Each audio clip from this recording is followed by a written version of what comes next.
mi corazón, ¿no? De hace mucho tiempo. El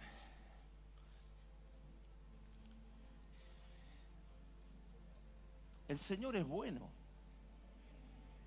No hay nadie más bueno que Jesús. Su amor es grande. No hay otra persona como Jesús.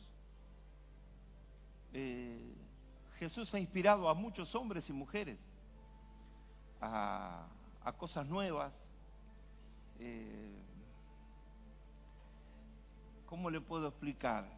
Es tierno, es santo, es bueno. Y aunque yo no merecía, aunque todo el mundo hubiese negado su vida o no hubiera creído en Él, y aunque usted solito o yo solito hubiese creído en Él, Él hubiera pasado por las mismas situaciones que pasó por todos. Vino a pagar el precio por muchos, por todos. Pero si todos le hubieran rechazado y uno solo hubiera aceptado su ofrecimiento, Jesús hubiese muerto y padecido por ese uno solo. Es fiel, es lleno de misericordia, el amor del Señor es grande.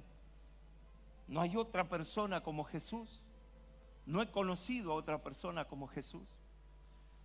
Tuve un encuentro personal con Jesús una madrugada, lo conocí y a lo largo de estos años lo he visto, lo he conocido.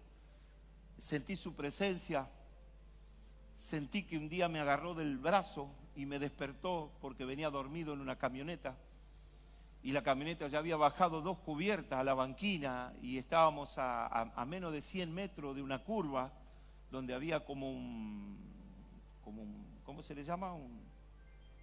Un zanjón. Y el que venía manejando estaba dormido, se había dormido, cansado también, afligido, se durmió. Los dos veníamos dormidos, a más o menos a 90, 100 kilómetros por hora en la camioneta. Y antes de la curva, casi 100 metros antes de la curva, yo sentí que me empezaron a mover el brazo. Yo estaba medicado, le pedí a los doctores que por favor me den algo porque estaba muy afligido por la muerte de un amigo. Y cuando veníamos en la ruta pasó esto y yo estaba dormido, medicado, con frío, me acurruqué en un rinconcito y sentí que me apretaban el codo y me lo movían. Estaba tan dormido que otra vez, la segunda vez, me apretaban el codo y me lo movían al codo, me zamarreaban, dirían en Tucumán. Y eso pasó una tercera vez. En la tercera vez yo estaba profundamente dormido. Es como que me iba despertando de a poco y la tercera vez me desperté. Y cuando miro la ruta, hago así, no podía entender. Le pasamos finito un cartel de curva, justamente de la curva, y ya estaba la rueda abajo de la banquina, dirigiéndonos hacia el zanjón, a una curva cerrada. Y cuando me doy vuelta así para el costado lo veo, pensé que me estaban despertando el chofer, que me estaba despertando, y lo veo al chofer dormido así, mire. Así estaba. Y le agarré el volante, lo desperté suavecito, agarré el volante, se asustó, sacó la camioneta casi de la curva, o de la muerte, y así llegamos. Pasado un año el hombre se enteró de qué había pasado. Él pensó que yo me desperté por sí solo, por el movimiento de la camioneta. Pero cuando le conté que era Dios, cuando le conté que era el Señor que nos había liberado, que se cruzó en el camino, se puso pálido, se puso blanco un año después. No hay otra persona como Jesús. Decirle al lado, no hay otro como Jesús. Pudiéramos pasarle canciones, pudiera pasarle historias de Jesús, pero el mundo se está acelerando. El mundo ya tomó la recta para su propia destrucción. Hay leyes que van acelerando al hombre a su destrucción. Le van mostrando solamente un solo camino, que es la muerte. El mundo se está preparando para la manifestación del anticristo. El mundo se está preparando para ver con asombro que la iglesia de Jesucristo se va de acá. Entonces, frente a todo esto, es como el Titanic. Algo que parecía inundible, de repente tuvo un accidente y en menos de 2 horas se hundió. Mucha gente no tuvo la oportunidad de buscar. Fue un escándalo, fue un lío enorme. Más de 1.500 personas murieron en esa madrugada o en esa noche. Caían al agua y al minuto, 2 minutos, 3 minutos ya morían por causa del congelamiento, ¿no es cierto? Y alguien no hizo su trabajo, alguien estuvo desatento, alguien no hizo las cosas como la tenía que hacer y se cargó más de 1.500 personas sobre su conciencia. El otro barco que estaba ahí a menos de 2 horas, también estaban jugando, tomando, distraídos, no miraban el cielo, los pedidos de ayuda, y cuando llegaron ya era un poquito tarde. Así que se juntaron muchas cosas y más de 1.500 personas murieron, otra vez, por causa de los que no pudieron reaccionar a tiempo. Hoy está pasando lo mismo. Entonces yo le puse a este manual, las corrientes de este mundo y los ríos de Dios. Son 2 cosas diferentes. Las corrientes de este mundo son esas corrientes que no te dejan salir, que es parecido a un remolino, que te tiene y que no te suelta. Que caíste ahí y dan vueltas, y dan vueltas, y dan vueltas, y dan vueltas, y así. Todo el tiempo de nuestro peregrinaje por la vida, si Cristo no viene y nos libera de ese remolino, de esas corrientes, perecemos. Y otra diferencia con esto es acerca de los ríos de Dios. Una son las corrientes de este mundo, que es el pecado, y bueno, ya vamos a llegar ahí. Y otra cosa son los ríos de Dios. Los ríos de Dios se descubren, los ríos de Dios, ya vamos a llegar ahí también. Muchos se están perdiendo de descubrir esos ríos. Vuelvo con lo que dije hace un ratito, tienen el bote, tienen los remos, tienen el salvavidas, tiene todo para poder navegar tranquilo ese río, pero ese bote funciona en el agua, es la vida espiritual de cada uno. Entonces, desde el momento que recibimos a Jesús, yo le pongo aquí a los hermanos, no sé si... la corriente de este mundo y los ríos de Dios. La antigua vida, muertos en delitos y pecados, así nos encontró Dios. Y la nueva vida, que es en la persona del Espíritu Santo. En la primer nota hay una bienvenida, le doy la bienvenida y le digo así: este material está pensado para que todos tengamos la oportunidad de meditar más sobre la vida cristiana.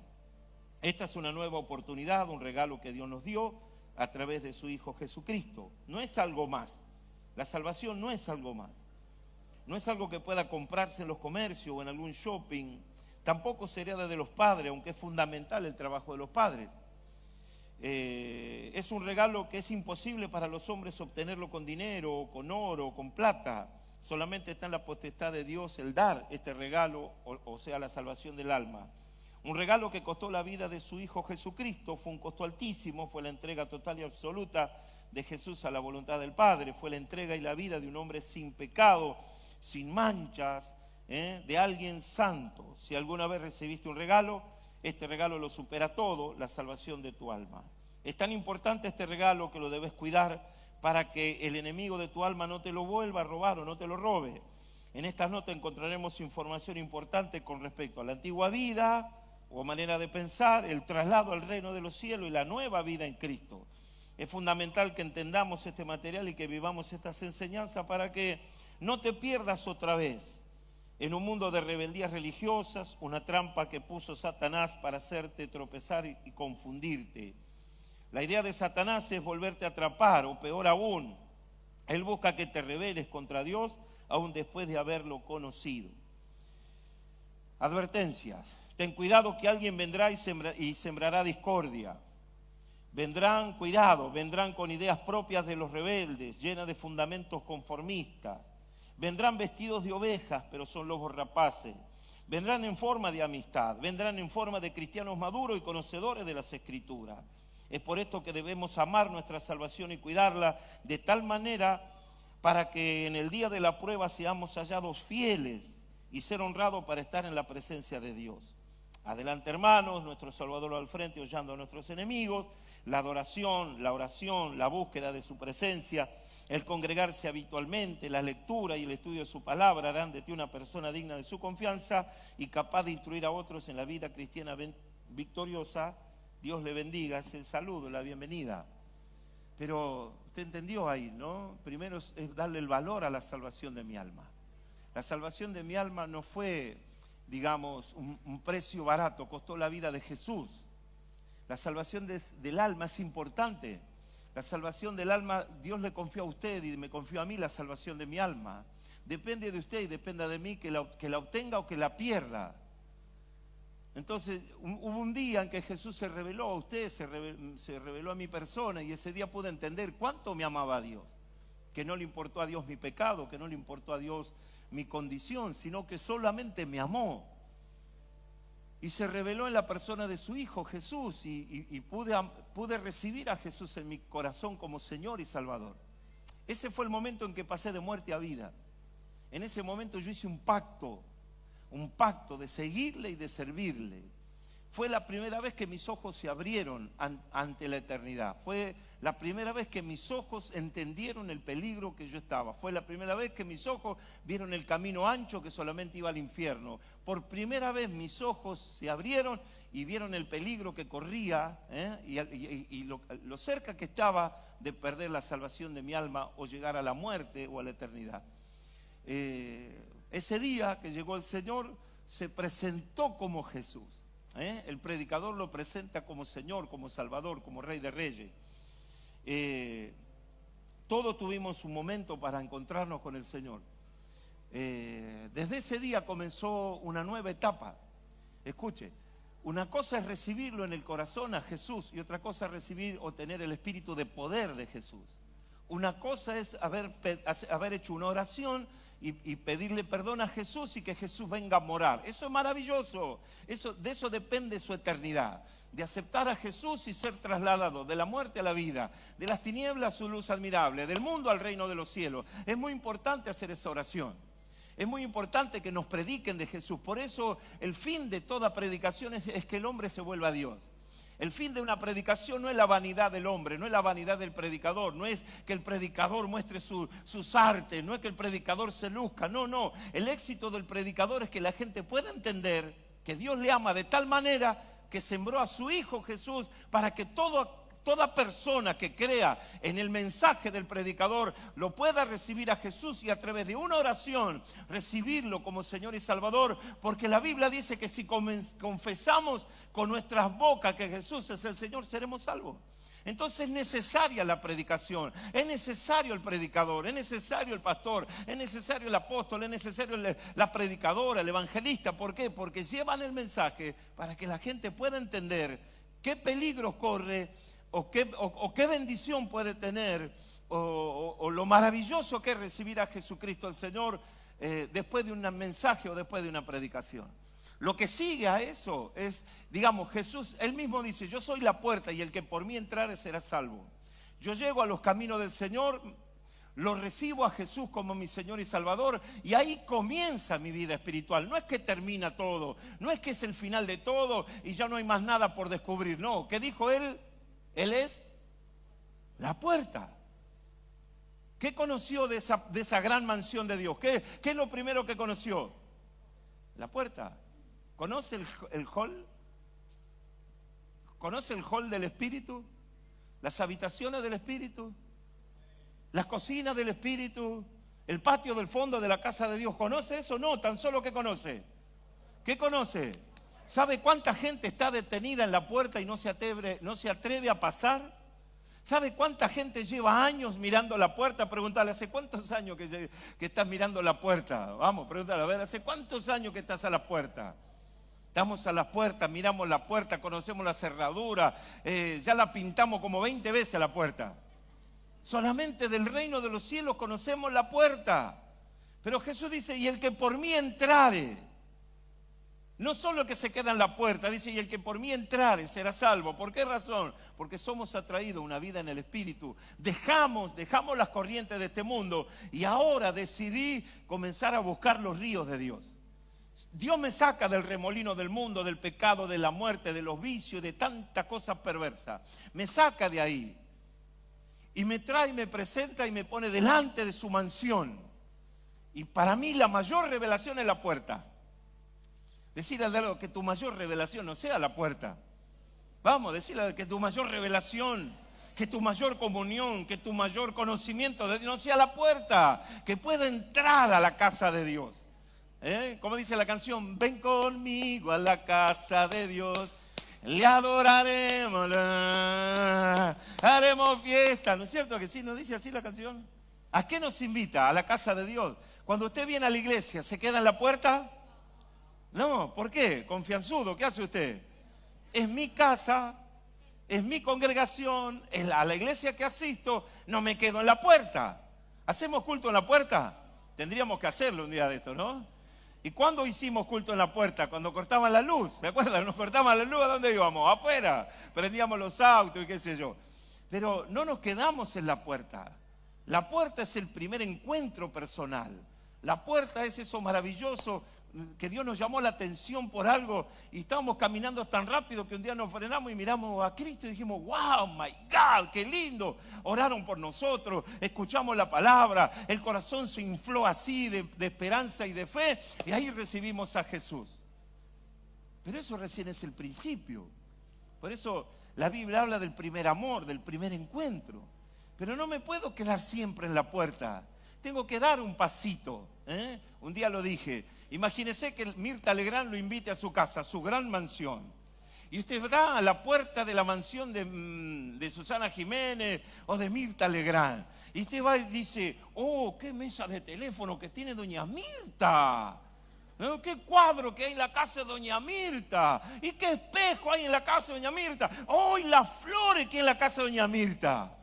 Y cada vez va, ¿no? Y de repente está la cocina, la puerta de la cocina y se mete. De, oh, qué cocinotototota que tiene doña Mirta. Horno eléctrico, pava eléctrica, brilla. Todo ese en color blanco. Qué cocinotototota que tiene doña Mirta. ¿Y cómo será el baño de doña Mirta? Ya, una vez que ya entró en confianza, ya quiere descubrirlo todo, ¿vio? Y se mete y se manda a descubrir las escaleras, el mármol. Bueno, y quedamos así. Solamente a veces con la fachada de alguna casa, ¿no le pasó? Cuando va de vacación y mira esas casas hermosas, o cuando va por algún lado. ¿Quién vivirá acá? El príncipe de Persia vive acá. ¿No? Algún actor vivirá acá, porque esas mansiones son impresionantes, hermosas, llenas de árboles, y unas casas de kilómetros la casa, ¿no? Tiene como 5 kilómetros la casa, como 800 habitaciones, y dice, tanta, que duerme un día por año en cada habitación.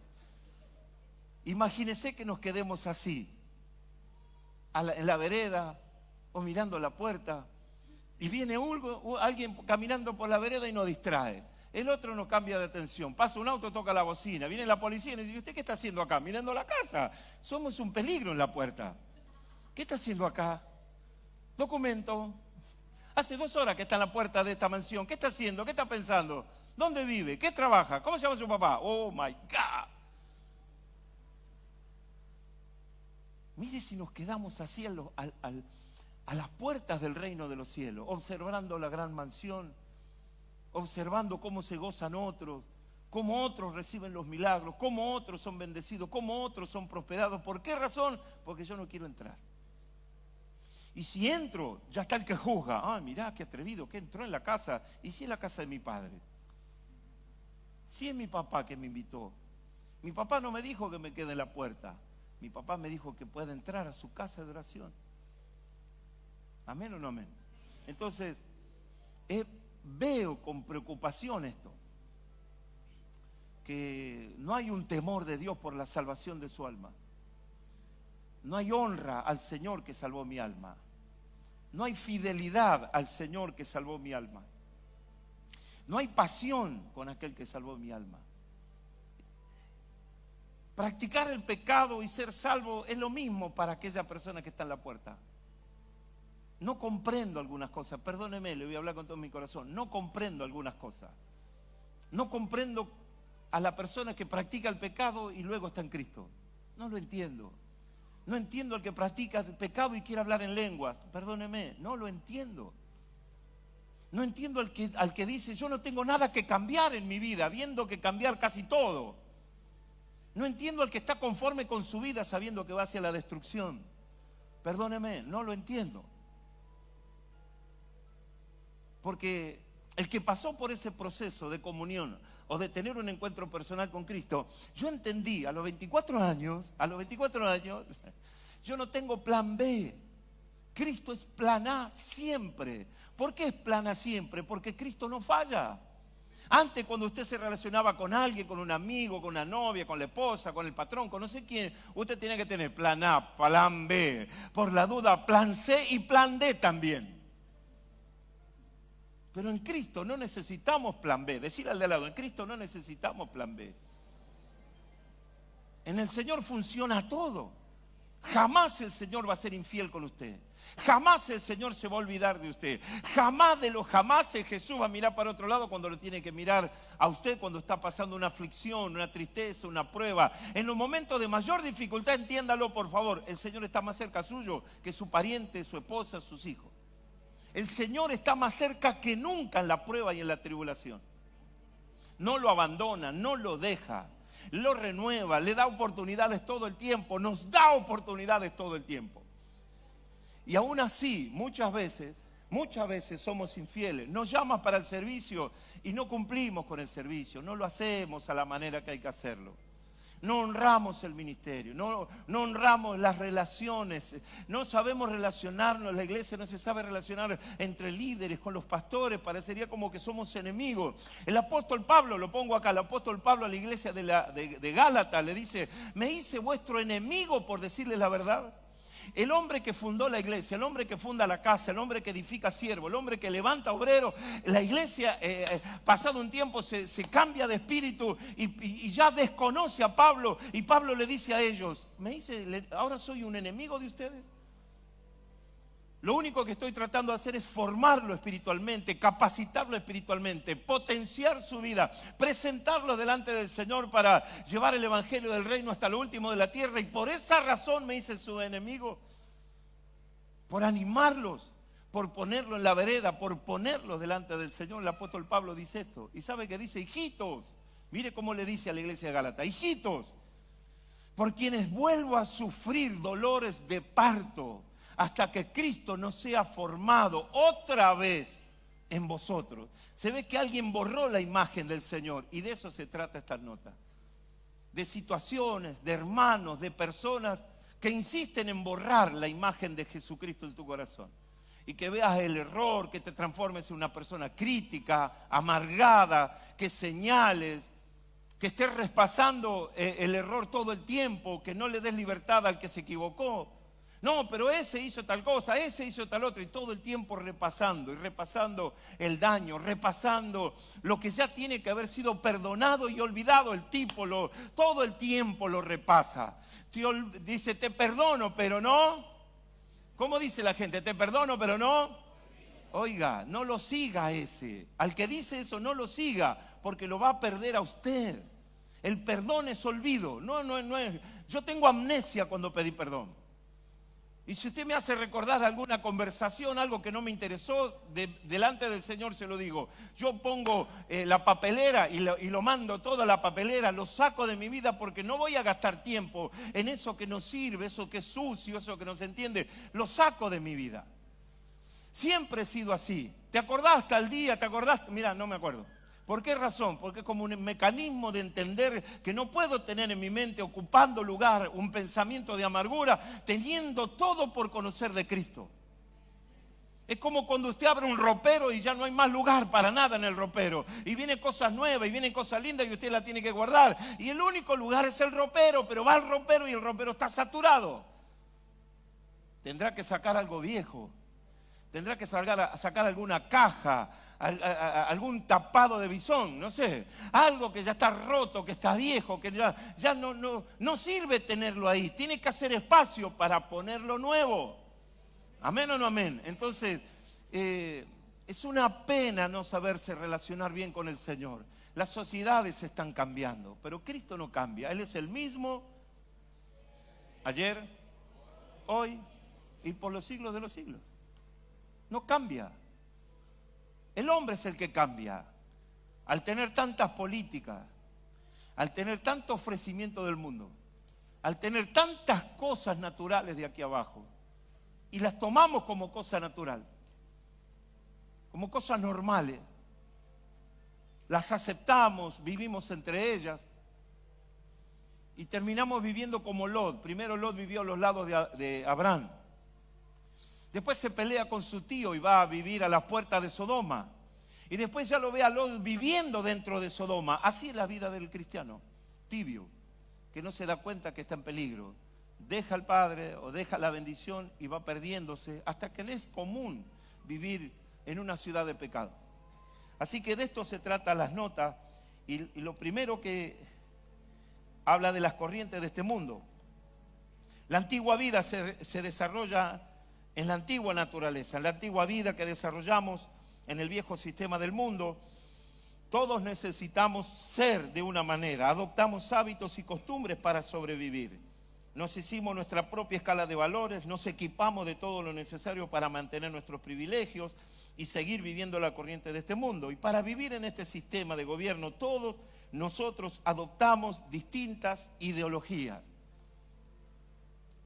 Cada uno corrió para el lado que le gustaba o para el lado que podía correr. Muchas veces no hemos tenido la alternativa de elegir. Nos obligaron a hacer así, nos obligaron a pensar así, nos obligaron y nos dirigieron por ahí, un solo camino, esto es por acá. No nos dieron esa libertad de elegir libremente, nos direccionaron, nos disciplinaron, la cabeza la formatearon para que yo acepte, para que aceptemos como cosas normales las leyes o el sistema de este mundo. Entonces, cada uno tuvo su ideología y yo pongo algunas por acá. ¿Qué es una ideología? Conjunto de ideas que caracterizan a una persona, escuela, colectividad, movimiento cultural, religioso, político, etc. Lo primero que debemos hacer antes de empezar este libro, dice, tenemos que definir el término de ideología. En concreto está claro que procede del griego, y ahí está una definición del griego. Ideología es el conjunto de ideas fundamentales que caracteriza el pensamiento de una persona, una colectividad o una época.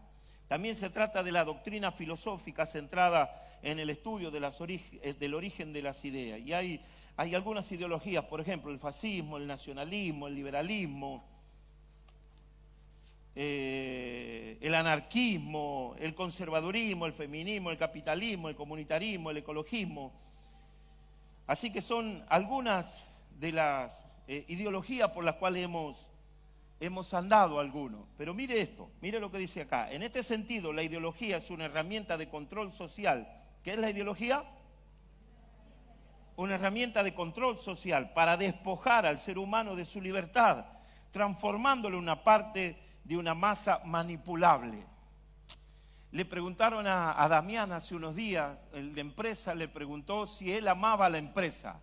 ¿Qué cree que le están preguntando a Damián cuando le preguntan, valga la redundancia, si él está amando a la empresa? ¿Qué le están preguntando? ¿Qué es lo que quieren saber?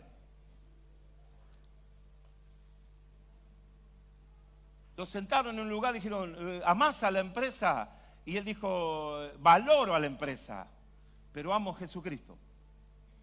Porque luego está que, de acuerdo a esa charla, a ver qué sacrificios ese muchacho o esa persona está por hacer o quiere hacer en favor de la empresa.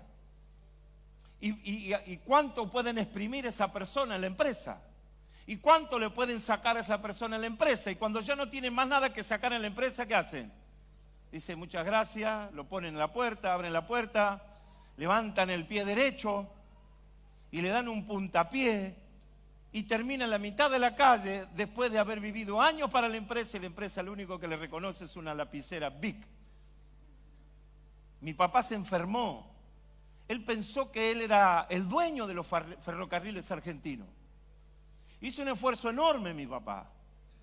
Trabajó más de lo que tenía que trabajar, aportó más de lo que tenía que aportar, hizo más de lo que tenía que hacer. Y un día, cuando se enfermó, le dijeron, bueno, muchas gracias por los servicios prestados. Y salió de la empresa y él se sintió que salía del mundo, que ya no servía más, que era un inútil, que no podía hacer otra cosa porque le quitaron lo que él amaba, que era su empresa. Él iba a su trabajo. ¿Sabe las noches que yo fui, lo acompañé a mi papá a su trabajo y estaba toda la noche? Hasta vendía boleto y todo yo. Me gustaba cuando salía el tren tocar la campana. Tan, tan, tan, tan, tan, tan. Viajaba en las máquinas, en los vagones. Viajaba por todos lados en tren, desde Valentina Alsina, no sé, a Merlo Gómez, no sé, ni Libertad, por aquellos lados. Iba y, claro, estaba toda la noche al cohete ahí. Y decía, bueno, llévalo a conocer. Y manejé la máquina y todo, che. Entonces él se sentía el dueño de la empresa. Cuando se enfermó, le dijeron, mire, gracias por su entusiasmo, no le dieron la lapicera Vic, y se sintió que había muerto. Esa fue la pregunta que le hicieron para poder controlarlo socialmente. Cuando su pastor le habla acerca de la ideología de los pañuelitos celestes y de los pañuelitos verdes, es lo mismo, son ideologías que manipulan a la gente. Porque yo no tengo que tener ninguna ideología, tengo que tener la fe suficiente como para reclamar lo que me corresponde, lo que parece que está bien. No necesito ponerme un pañuelo. La iglesia nunca necesitó un pañuelo. En lo largo de la historia han muerto gente y en los coliseos romanos usted no viera un pañuelo rojo, pañuelo verde, marrón, azul o amarillo. No, era la fe en Cristo que se manifestaba, era la doctrina del Evangelio, era la pasión por Cristo. No se identificaban con pañuelos, se identificaban con la pasión que tenían hasta para morir por Cristo. No eran manipulables a través de una ideología. ¿Me entiende? Entonces cuando el Señor nos llama por esto. Nos llama porque estamos perdidos en esas ideologías. Entonces, yo pongo acá, muchas personas han transitado el camino de la ideología en la búsqueda de una sociedad más justa y han dado su vida por estas interpretaciones de una sociedad ideal. Otros, estoy hablando de las corrientes de este mundo, otros han transitado por el camino del éxito personal y se entregaron a la búsqueda del éxito y a muchos no les importó el camino que eligieron con tal de que los lleve al éxito. Otros decidieron dedicar su vida a hacer dinero y se lanzaron a esta actividad no importándoles las relaciones humanas, la justicia, la decencia, la honradez. Se pervirtieron y miraban al dinero y no a las personas. No duermen por el afán de tener más, más, más y más. Una parte de la sociedad, hablando de las corrientes de este mundo, se dedicó a la contemplación y a la religiosidad en forma de escapar de la realidad que los rodea. Se transformaron en religiosos, ellos hicieron sus propios credos y también fabricaron sus propios dioses. Otra parte de la sociedad se dedicó al pillaje, al delito, a la trampa, a la estafa. Usaron todas las mentiras posibles para sobrevivir en este mundo. Muchos entregaron años de su vida en prisión por este modo de vivir. El ocultismo llegó a ser para muchos la manera de entender el porvenir. Se entregaron a esta práctica ofreciéndole hasta su propia sangre o la de sus hijos si era necesario, dicen ellos, para estar mejor. Las cosas que hicimos para estar mejor en las corrientes del mundo, ¿se acuerda? ¿Cuántas cosas usted hizo en las corrientes de este mundo para estar mejor? ¿A cuántos lugares recorrió? ¿Cuántos brujos? ¿Cuántos curanderos? ¿Cuántas cosas hicimos por estar mejor? Pactos con las tinieblas. Puedo contarle mucho acerca de la gente que hizo pacto con las tinieblas para estar mejor. Viajaron al campo, viajaron a Brasil, viajaron, mire, para hacer pacto con un brujo. Y el brujo ya le decía, ¿por qué venís? ¿Por dinero, por mujer o por fama? Ya eran las tres bandejas a donde todos iban a buscar algo. Satanás se presentó de mil maneras como para perderlo al hombre. Él mismo inventó este sistema del mundo. Algunos hábitos de las corrientes de este mundo en otro tiempo. Usaron la mentira para llegar a un fin. ¿Conoce gente que usó la mentira para llegar a un fin? Esas son las corrientes del mundo, no importó nada. Se usaron mentiras. Y en esas mentiras tal vez lastimaron personas, amigos, familiares. Las mentiras eran muy común en las corrientes de este mundo. Las mentiras funcionaban. Y nos hicimos a ese hábito de mentira y de engaño. Y en la Biblia usted ve el daño que hace una mentira. El siervo de Eliseo que corrió tras Naamán, cuando el siervo le pregunta y le dice, cuando Eliseo le dice a su siervo, ¿y a dónde fuiste? ¿Qué le dijo ese siervo? Tu siervo no ha ido a ningún lado. ¿Qué es eso? ¿Qué es eso? Y dice, yo me quedé acá, no fui a ningún lugar. Y Eliseo le dice, ¿no estaba ahí mi espíritu cuando corriste detrás del sirio? ¿No estaba yo ahí en espíritu escuchando lo que le pedías al sirio? ¿No estaba yo ahí en el espíritu escuchando que le pedías unas monedas, unos vestidos? Es que el hombre mintió siempre. El fruto de la carne, ya vamos a llegar allá, uno de los frutos es la mentira. Y si usted quiere conocer a un cristiano de verdad, lo va a conocer en esa área. Decirle al de lado, no tenés que usar la mentira, porque eso era antes. Gracias por su entusiasmo, qué lindo. Tengo una emoción a predicarle, lo veo tan entusiasmado. A que si yo le hablo de dólares, de billetes que van a venir del cielo, una encomienda de... Gloria a Dios, dijo allá, ¿ves? Pero le hablo de la corriente pasada. Estás más serio que perro en bote ahí. La hipocresía para ocultar los verdaderos sentimientos. ¡Ay, mi amor! Y por adentro es un odio que le tiene a la persona, ¿no? ¡Ay, cuánto te amo! Dame un besito. ¡Mua, mua, mua, mua! Pero tiene una aberración contra esa persona. No la puede ni ver ni soportar. ¡Ay, mi amor! Que por fin que te veo, mi vida. Fue con Moria Casal, ¿no? Pero el sentimiento que guarda es amargo, es vil, no es bueno. Bueno, esto había en las corrientes de este mundo. El engaño, que es parte de la mentira para lograr el fin deseado. El engañar. No, quédate tranquilo, que esto se hace así, se hace asá, que patatín, que patatán, lo envuelve en argumentos raros. El engaño como fin, como una práctica para lograr cosas. La maldad para destruir todo aquello que me impide lograr algo. ¿Vio que hay gente que es mala? Pero mala, mala, ¿no es cierto que sí? Mala, pero mala, mala. Nació una noche de lluvia, de rayo, de tormenta, un martes 13, un viernes 15, no sé, pero es mala. Nacieron malos. Es mala gente, no te pueden ver feliz. Siempre tienen guardando algo en el corazón. Mirá, cambió el auto. ¿En qué andará? Oh my God. Mirá cómo se viste. Pensá que era una chiruza cuando yo la vi. Mirá ahora. Se hace las uñas y todo. Oh my God. No te cruces con esa gente mala.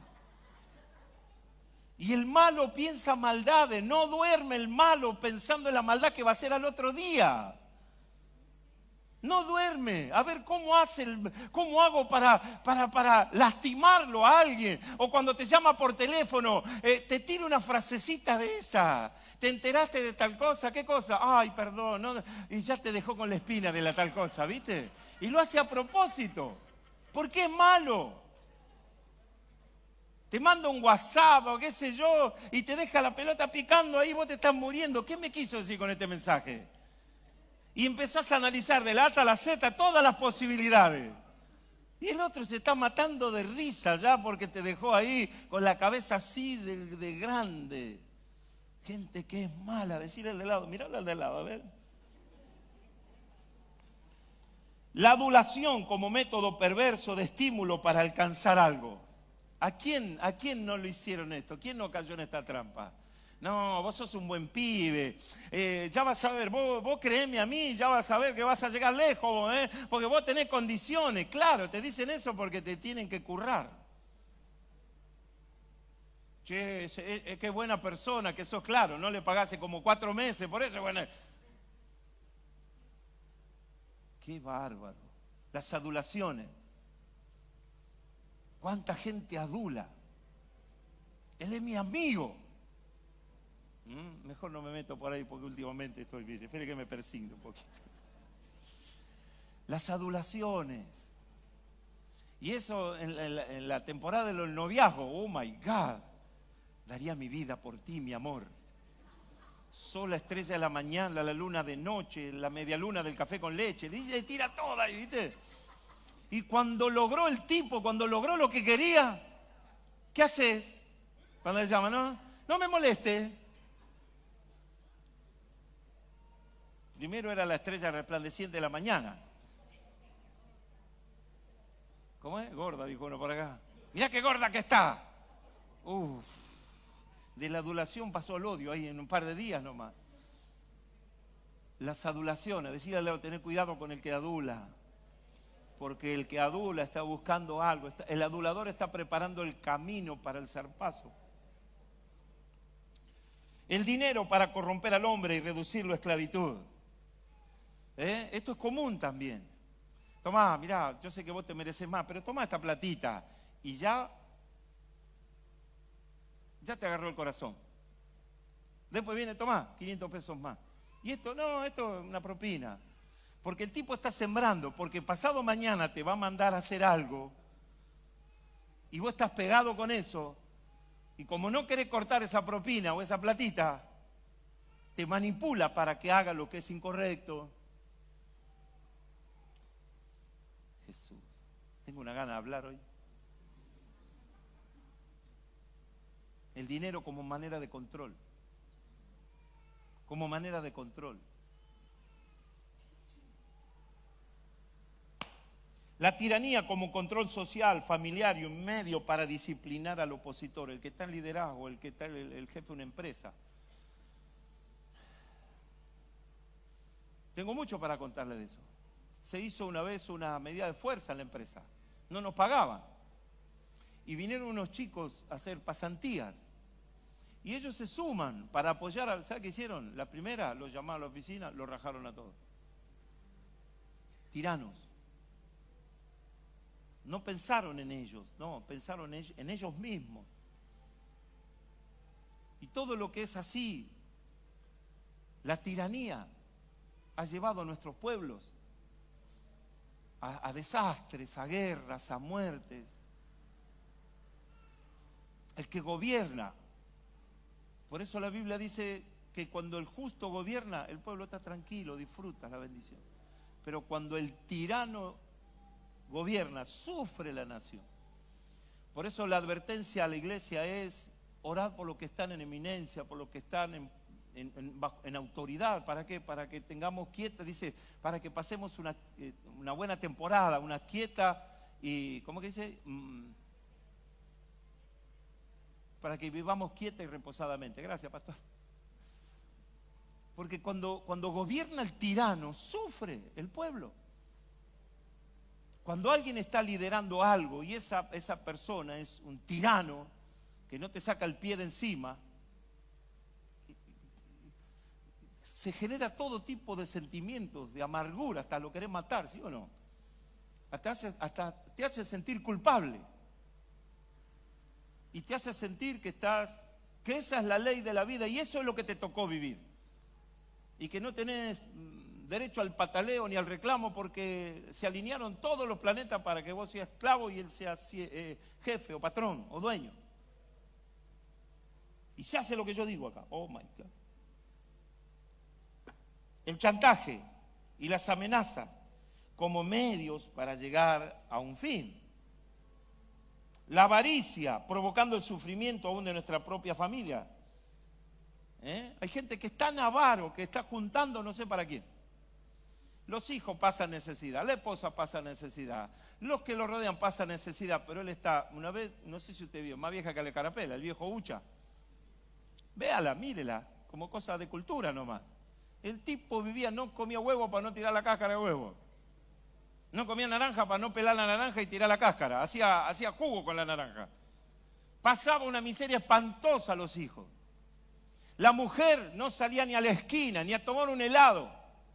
Pero el tipo compró un montón de propiedades, tenía un montón de propiedades, tenía fortuna en propiedades. La avaricia era tal que murió el viejo y todos los hijos se fueron a vivir a San Isidro con la plata que dejó el viejo.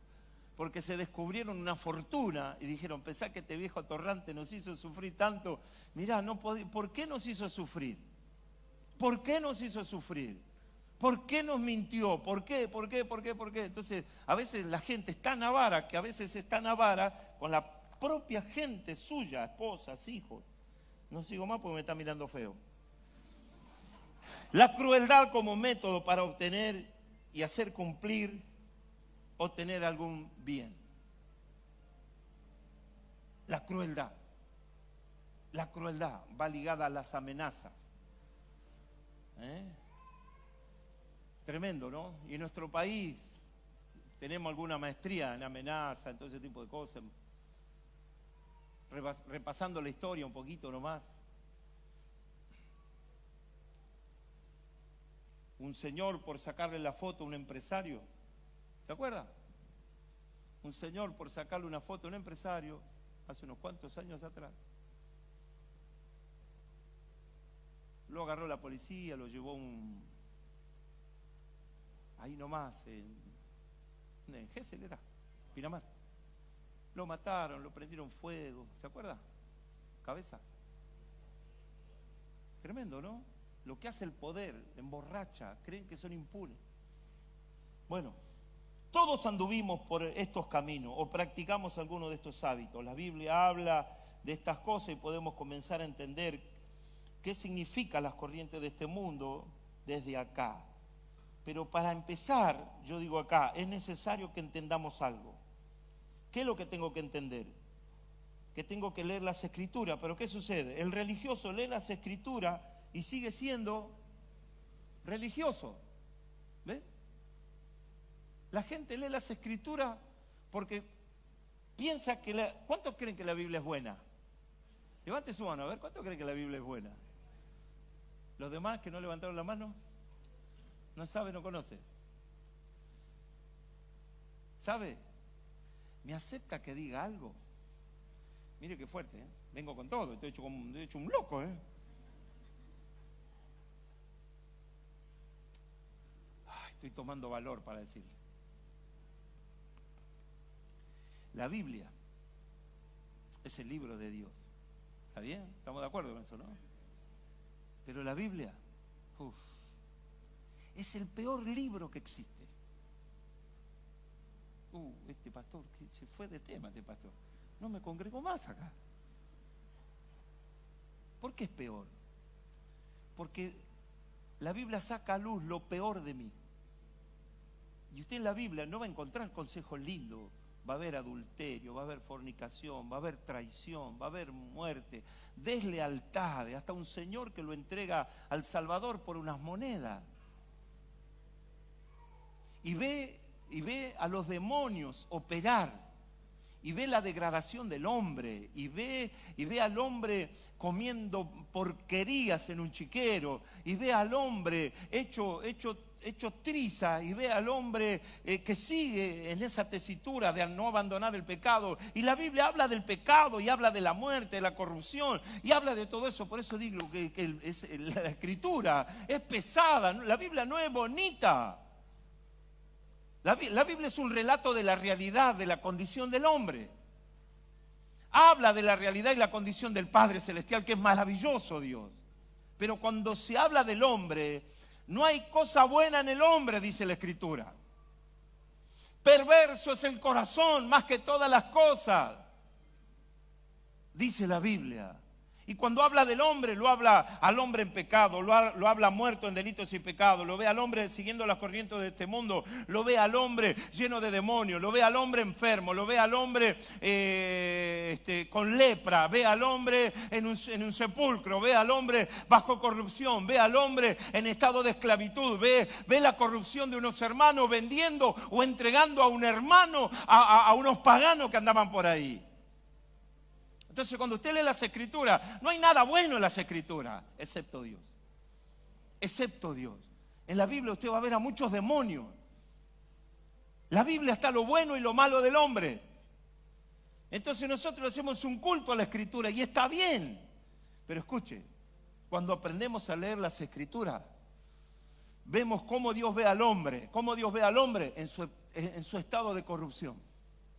Decirle al de al lado, cuando Dios ve al hombre, lo ve en su estado de corrupción, en su estado de muerte. ¿Qué hay de bonito ahí? ¿Qué hay de bueno ahí? Ve a muchos que están cayendo en el infierno, abre el infierno y ve en las escrituras, ve el infierno. Lo que la escritura, lo lindo de la escritura, es cuando muestra el Padre, cuando muestra al Hijo y cuando muestra a la persona del Espíritu Santo. Y cuando usted ve el esfuerzo que hace Dios para llamarnos la atención. Porque estamos navegando en ríos de corrupción y de muerte todo el tiempo. Todo el tiempo navegamos ríos de corrupción. Todo el tiempo escuchamos cosas o pavadas, perdóneme la expresión. Todo el tiempo estamos hablando mentira o alguna de las cosas que hablamos acá. No todos son fieles al 100%. Entonces ve el estado del hombre. Entonces el religioso lee las escrituras, pero sigue siendo religioso. Una nueva criatura o un hijo de Dios no solo lee las escrituras, sino que medita en las escrituras, esperando recibir una palabra que lo ayude a entender mejor su propia vida. No lee las escrituras como para condenar a otro hermano. No lee las escrituras para hacerse una ametralladora con piernas, para destruir a otro. No, el hijo de Dios lee las escrituras para meditar en las escrituras, esperando recibir una palabra para él. Entonces vamos cerrando, así usted no se asusta. Josué capítulo 1, versículo 8 dice, nunca. ¿Qué dice Dios? ¿Cómo empieza este texto? Nunca. ¿Qué es nunca? Vamos por esta fila. ¿Qué es nunca? Vamos ahí, Jesús. Son como 300.000 acá y me respondieron 2. ¿Qué es nunca? Acá me respondieron 8. A ver, ¿qué es nunca? Qué lindo que son ustedes. Nunca es nunca, es jamás. Nunca es, no existe la posibilidad que pase tal cosa, nunca. Es algo determinado a que eso no va a suceder o no va a pasar. Nunca, nunca, nunca. Nunca. Como puedo decirle, nunca el Señor lo va a dejar de amar. Nunca. Pasarán los años, los tiempos, las situaciones. Dios jamás te va a dejar de amar. Decirle, jamás te va a dejar, nunca te va a dejar de amar el Señor. Decirle, a ver. Vamos, participe de atrás. A ver, nunca el Señor te va a dejar de amar. Entonces, nunca se apartará de tu boca este libro de la ley, sino que de día y de noche meditarás en él, para que guardes y hagas conforme a todo lo que en él está escrito. Porque entonces, ¿cuándo? Entonces harás prosperar tu camino y todo te saldrá bien. Cierro la idea. La idea de Dios es que los hijos no se aparten de las enseñanzas de la Biblia. Por el contrario, Dios nos pide que meditemos todo el tiempo en ellas y que todo lo que hagamos le agrade a Dios y le dé la gloria a Él. El resultado de esta nueva conducta es que seremos prosperados, bendecidos y todo nos saldrá bien. Entonces, ¿qué tengo que entender? Es que Dios me pide algo a esa nueva criatura, a esa persona que recibió a Jesucristo en el corazón, a esa persona que está en la puerta. ¿Qué le pide Dios a esa persona que está en la puerta? Que se atreva a dar el paso de fe, que siga con la esperanza de vida, que dé el paso de fe, que no se quede en la puerta, que empiece, que comience, que le dé lugar a la persona del Espíritu Santo para el proceso de transformación. Si no hay transformación, no existe tal cosa como la salvación. El principio de la transformación es la salvación del alma. El que mentía, ya no miente más. El que servía a las tinieblas, ya no le sirve más. El que se embriagaba, ya no se embriaga más. El que maldecía, ya no maldice más. Fue transformado, fue ganado el corazón, fue cambiado el corazón. Entonces todo esto viene, vamos a poner un paréntesis acá, por la falta de espiritualidad de la iglesia. La espiritualidad te la da la Escritura. La espiritualidad, tu espiritualidad se marca, se sella a través de las Escrituras. Porque alguien te dijo que Cristo es tu Señor y tu Salvador y lo creíste, y de ahí en adelante, ¿qué sigue? ¿Qué sigue? ¿Lo seguís a Él? ¿Me seguís a mí? ¿Lo seguís al otro y hacemos bando? No, lo que quiere Dios es la transformación del hombre. Dejar de ser un hombre carnal para pasar a ser un hombre o una mujer espiritual. ¿Y cómo se logra ser o dejar de ser carnal? ¿Y cómo uno logra o pasa a ser un hombre o una mujer espiritual? ¿Cómo? A través de las escrituras, porque la escritura te lleva al nuevo nacimiento. Y si no hay nuevo nacimiento, no hay transformación. Si no hay nuevo nacimiento, estamos viviendo una vida de engaño. Si no hay un nuevo nacimiento, si no hay transformación, si yo no dejo de hacer lo que antes me gustaba y ahora comienzo a hacer lo que a Dios le agrada, no hay transformación, no hay cambios. Y vemos una iglesia que está, no la iglesia nuestra, la iglesia en general, vemos una iglesia que perdió la espiritualidad. Las escrituras te marcan tu espiritualidad y a medida que vas leyendo las escrituras vas conociendo a tu Señor, vas conociendo, vamos conociendo las obligaciones nuestras y vamos leyendo y conociendo acerca del favor del Padre. Pero no me quedo en el favor del Padre, también me sirve a mí saber cuáles son mis obligaciones. Porque que yo le pida al Padre y le pido y le pido y le pido y le pido, pero no le doy nada, habla de un hijo que no lo conoce a su Padre, no conoce las Escrituras, que no fue transformado, que sigue en su antigua naturaleza, que sigue dando vuelta por alguno de esos puntos que yo le leí. Por eso cuando Dios le habla a Josué, Dios tiene esperanzas en Josué, como la tiene con nosotros. Decirle, Dios te tiene esperanza. Dios tiene esperanza en nosotros. ¿Se acuerda el otro día cuando hablamos que hubo una generación que destruyó la casa? Que hubo una generación en el libro Ageo que permitió por su indolencia que la casa se destruyera. Así como hubo una generación que llevó a la perdición, a las cosas vanas, a la muerte, a los demonios. Así Dios le está hablando a esa generación de Zorobabel, de Josué, hijo de Josadac. Dios está pensando en esa generación, en ese pueblo, para que vuelvan a levantarle casa a Dios. ¿Se acuerda? Bueno, de eso se trata. El nuevo nacimiento se trata de eso. Y es tan importante el nuevo nacimiento, ¿sabe por qué?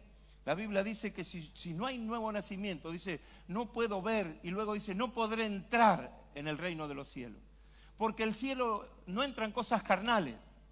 Dice que la carne hereda corrupción y no hay cosa incorruptible. No hay corrupción que entre a la presencia del Padre. Entonces, cuando uno ve una iglesia que se divide, una iglesia que critica hombres o líderes que practican la mentira, el engaño y que no les da temor hacer alguna cosa de esa, yo digo, wow, ¿en qué situación llegó la iglesia? Por eso la Biblia dice, muchos son los escogidos. Muchos son los llamados, pocos los escogidos. Entonces necesitamos tomar una decisión. ¿Cuál es? Meditar en las Escrituras. Usted no necesita que yo le predique. Usted necesita alimentarse y ver en las Escrituras qué es lo que Dios pide de usted. No hace falta que yo le diga esto, aquello o lo otro. Usted no tiene por qué esperar que alguien lo vaya a buscar para venir a la iglesia. ¿Quién lo iba a buscar para ir a la escuela? ¿Quién lo iba a buscar para ir al trabajo? ¿Y por qué lo tienen que pasar a buscar para que venga a la iglesia?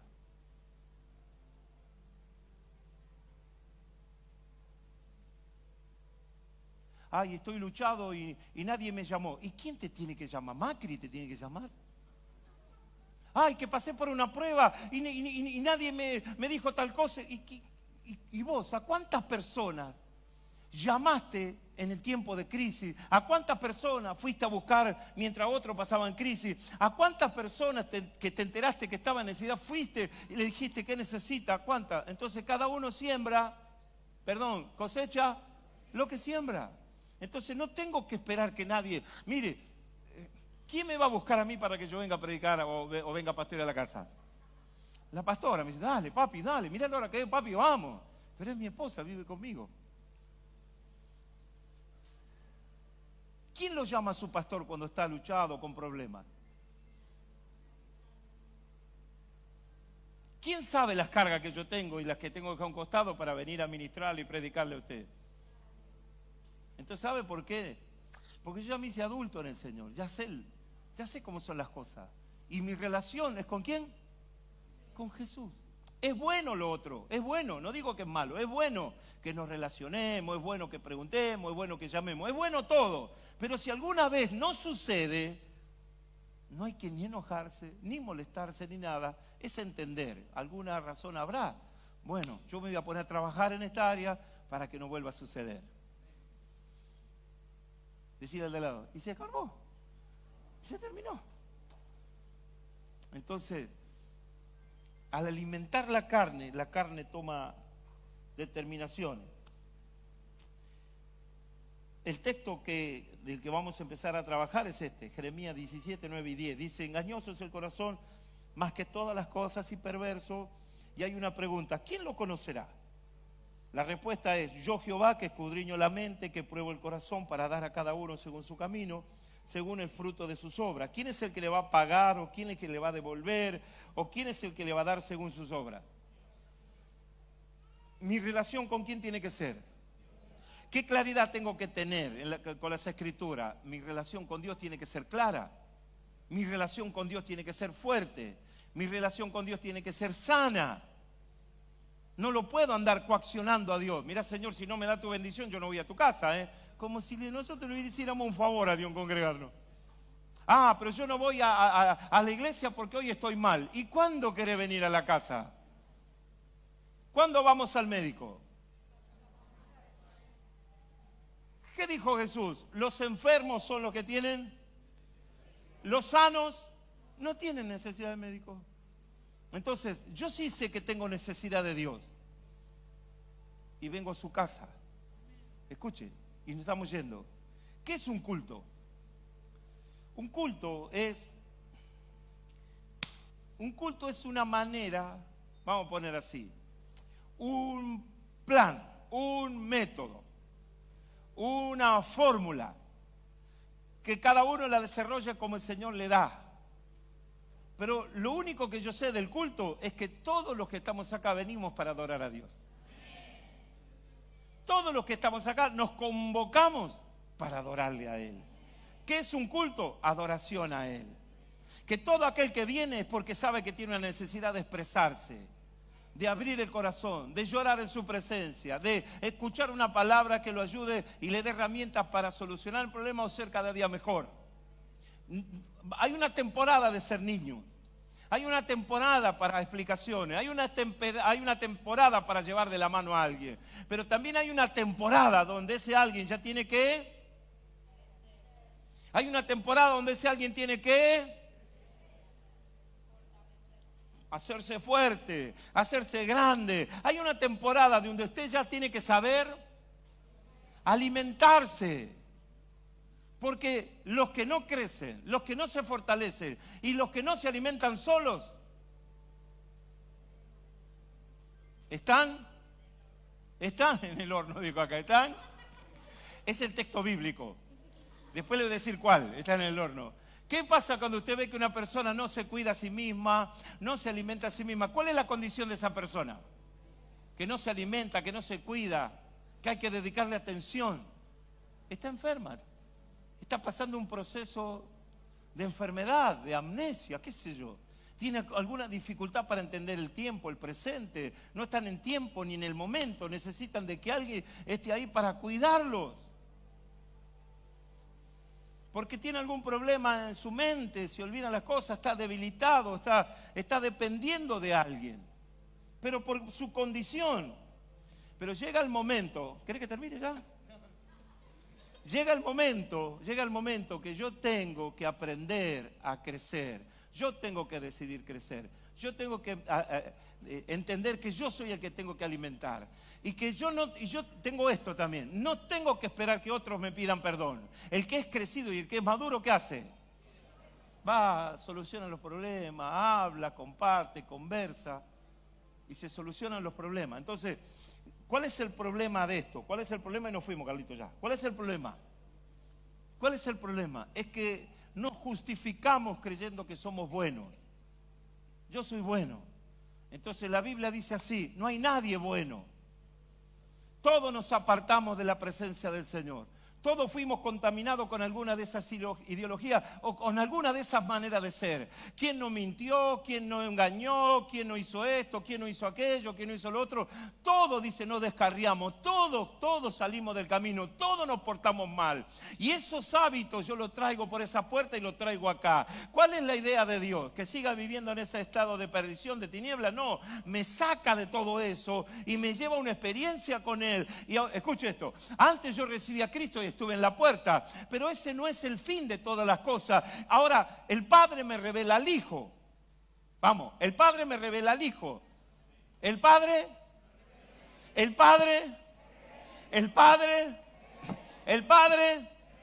Ahora, el Hijo me revela la persona del Espíritu. El Padre, el Hijo me revela la persona del Espíritu Santo. Y Él dice así, es necesario que yo me vaya. Toda la Biblia habla de la llegada y de la venida del Hijo. Ahora resulta que el Hijo habla de su ida.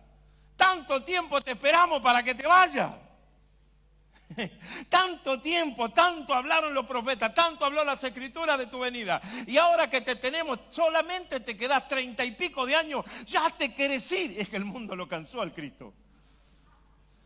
Y yo ya tengo 55, ya lo sobrepasé al Cristo. Ya me quiero bajar de este mundo. Bueno, tanto se habló de la venida del Cristo, que ahora el Cristo dice, es necesario que yo me vaya. Y para eso viniste, para dejarme solo otra vez. Para eso viniste. Entonces Él dice así, es necesario que yo me vaya. Porque cuando yo me vaya voy a enviar la promesa de mi Padre. Y la promesa de mi Padre dice, les enseñará toda verdad y toda justicia. En Cristo tenía que venir, escuche esto, para salvarnos. Jesús vino para salvarme. El único que podía tirarse de cabeza en ese remolino del mundo era Cristo, y se tiró por mí y me salvó y me dio la oportunidad de esta salvación tan grande. Ahora Jesús me dice, ya te salvé, ahora quiero que esperes el sello de la promesa de mi Padre. Ahora quiero que te quedes aquí, porque dentro de poco vas a ser visitado por el poder del Espíritu Santo. Y cuando venga el poder del Espíritu Santo sobre tu vida, vas a ser testigo, vas a hacer algo poderoso, va a venir sobre tu vida y vas a ir por todo el mundo a predicar el Evangelio, y no te vas a avergonzar de mí y no vas a tener vergüenza de mí. Vas a hablar de mí, vas a dar testimonio y vas a empezar a caminar una vida en el Espíritu. Vas a empezar a navegar por los ríos del Espíritu, los ríos del Espíritu. Diga conmigo, el Señor me lleva a la persona del Espíritu y el Espíritu me conecta con los ríos. ¿Me aguanta 5 minutos? Pero se lo predico mañana, para dejarlo con hambre. ¿Se acuerda qué hay escrito en el libro de Ezequiel, capítulo 47? ¿Qué hay escrito en el libro de Ezequiel, capítulo 47? Las aguas salutíferas. ¿Me puedes poner el solo texto nada más, hijo? Ezequiel, capítulo 47. Pasen, chicos, pasen a ministrar. 47, versículo 1. Escuche esto, acá comienza todo y me rompo la cabeza por explicárselo, pero eso va a ser mañana. Así que venga mañana, pídele a Gabriel el material, si no lo sigue acá. Dice, ¿quién me ayuda a leerlo? A ver. No, así parece el chavo. A ver, pastora, léeme el texto, dale. Me hizo volver luego a la entrada de la casa, y he aquí aguas que salían de debajo del umbral de la casa hacia el oriente, porque la fachada de la casa estaba al oriente, y las aguas descendían de debajo hacia el lado derecho de la casa, al sur del altar. ¿Qué le llama la atención de ese texto? También me dijo, no, pastor, es que no me podés agarrar así, tan frío. Bueno, le di un rato, le digo, léelo otra vez, y lo leía. Le digo, y negro, ¿qué pasa? Pastor, ¿qué pasa que usted me está agarrando así? Como que, ¿qué le llama la atención de ese texto? La casa. Antes de mostrarle nada, Dios le revela la casa. ¿Cuántas veces menciona la casa? ¿Cuántas veces menciona la casa? ¿Y qué dice que hay en la casa? que hay ríos en la casa, que los ríos están en la casa. Escuche esto, escuche esto. Si usted no tiene la revelación de la casa, no tiene la revelación de los ríos. Si usted no tiene la revelación de quién es este coso que le está predicando, no va a conocer los ríos. Y los ríos se conocen en la casa. En la casa usted recibe la llenura del Espíritu. En la casa recibe llamamiento. En la casa recibe unción. En la casa recibe revelación. En la casa, en la casa, en la casa, en la casa. El hijo tiene que conocer la casa. El hijo debe saber de la casa. En la casa está lo que usted necesita. En la casa está el amor. En la casa está la bendición de Dios. Y cuando usted llega a la casa, llega la bendición a su vida. Cuando llegó a la casa, se le cayeron las vendas de los ojos. Cuando llegó a la casa, oramos por usted. Cuando llegó a la casa, mi padre me recibió. Cuando llegué a la casa, mi padre me bautizó. Cuando llegué a la casa, mi padre me ministró. Cuando llegué a la casa, mi padre me ungió. Cuando llegué a la casa, mi padre oró por mí. Cuando llegué a la casa, llegué a la casa. Es una bendición que llegue a la casa. Una bendición que llegues a este lugar. Escuche, y una vez que Ezequiel tiene un encuentro con la casa, versículo abajo dice, y me sacó de la casa. Oiga, cuando usted tiene un encuentro con la casa, cuando usted honra la casa, luego el Señor se encarga y abre puerta, el Padre abre puerta para que los hijos salgan a servir, a hacer campaña y a hacer tantas cosas maravillosas para Dios. Es que empezaron los ríos, empezaron los ríos. Yo llegué a la casa jovencito y tuve que creer en el Señor. Y cada mensaje de mi pastor, póngase de pie, cada mensaje, cada visita, cada momento con Dios